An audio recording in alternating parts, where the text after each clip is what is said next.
got the old girl up in the air. A lot easier with the wing off and the inner wing off, especially with the camera. So it's much easier for us to get on all the nuts and bolts, a good shot of everything. So that's why that's off. It was good. Right, okay, a little bit about safety first. First things first, do not just release the shock absorber before you get started and prepared on anything else, because the shock absorber limits and stops the axle from moving down and the spring pushing the axle down. So if you just undo that bolt, all the weight of the axle and any pressure in the spring is just going to push the whole lot whack straight down in you. So you will get hurt. Has to be supported. So what we'll do is we'll lift it up. I'll show you where to. Doesn't like lifting 2 tons of Landrover.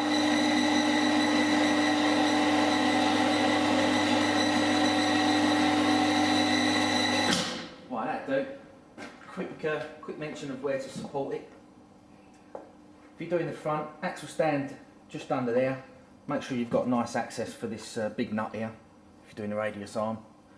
And that's it really. You can lift it up underneath the diff, especially if you put a block of wood there, or you can lift it up one side at a time on that. Anywhere else you're comfortable lifting really. Just make sure you've got axle stands under the chassis so that's supported, because you'll need your jack to take the weight of the axle. And that's it really. You're only going to do one side at a time. So I'll drop the car back down to a sensible height and we'll get undoing nuts and bolts. Right, okay, first nuts and bolts. 4 bolts around the turret top, which you can undo, and there is no way, unless you've got the angriest gas shocks in the world, that you're going to damage yourself.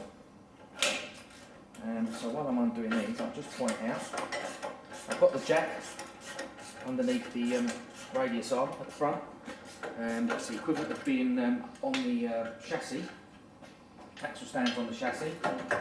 So the car's supported, using that lovely ratchet again that extends. Great top that is. So you can undo these 4 without damaging yourself. Once again, not using any air tools. Trying to keep it all ratchets and nuts and bolts, spanners and that's that. And you can see that with that unbolted, it's still being pulled down, which is the weight of the axle and the spring. So this is the point at which you would want it supported.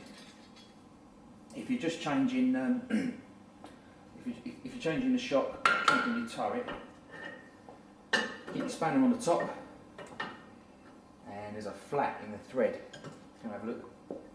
There's a flat in the thread on top of the shock, which you pinch, and then hopefully,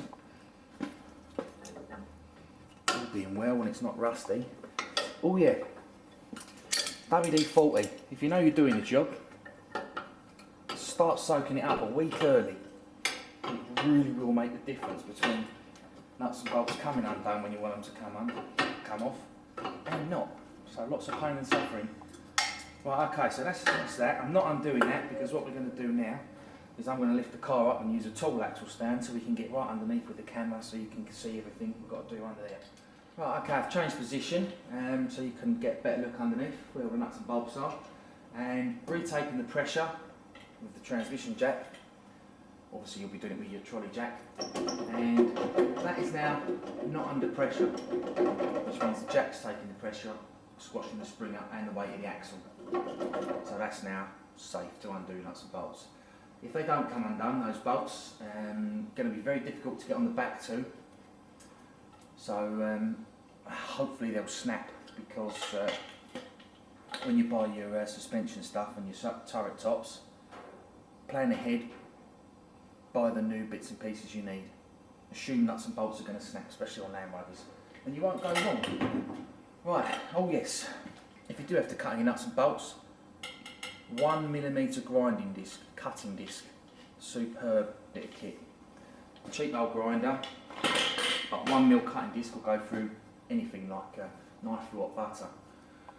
Right, okay, so yes, that's that. Now, the next pair of pair of tools. We used it on the service DVD. Because we're changing the shocks, we're not particularly worried about how polite we are to them. They're nice and soft, the casings on these old ones. So I'm just pinching it up nice and tight. I've already loosened it and made a start, so you haven't got to watch me unwind nuts and bolts. Big nut underneath.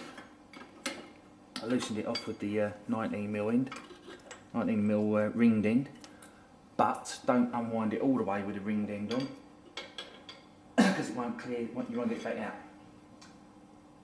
Right, okay, so that's that. Nice, simple job so far, and hopefully, all being well, I've got a lever handy, all being well, that's what I do. That's the old shock. We'll lever up, that's not the right height for me now, there we go, and lift off the top. There you have it. Slightly misted, standard Landrover shock. If you, the bottom is a lot more solid, so if you are just changing a broken spring, get your clamps around the base of it. I've squashed some flats into that, took the paint off, so choice is yours, but at the end of the day you've got to do what you've got to do to get bits off and replace them. Yeah, that's nearing the end of its days, that turret top. Right, okay. Now, dangerous, because now that spring can let go. There's the shock absorber's not in there to stop it going anywhere we don't want it to go. So, let the jack down nice and steady. Nice and steady, shouldn't be a lot of pressure in it.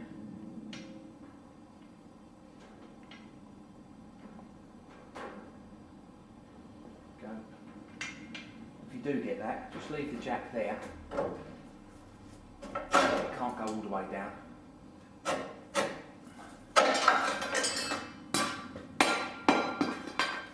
Lovely. There's the old ring. That'd probably go again actually. Thread's just about usable. And there's one used Landrover spring. Still got paint on the sticker on the top. Right, okay. You have a nose in there. And I'll get my tools ready and I'll come back and shoot the next bit.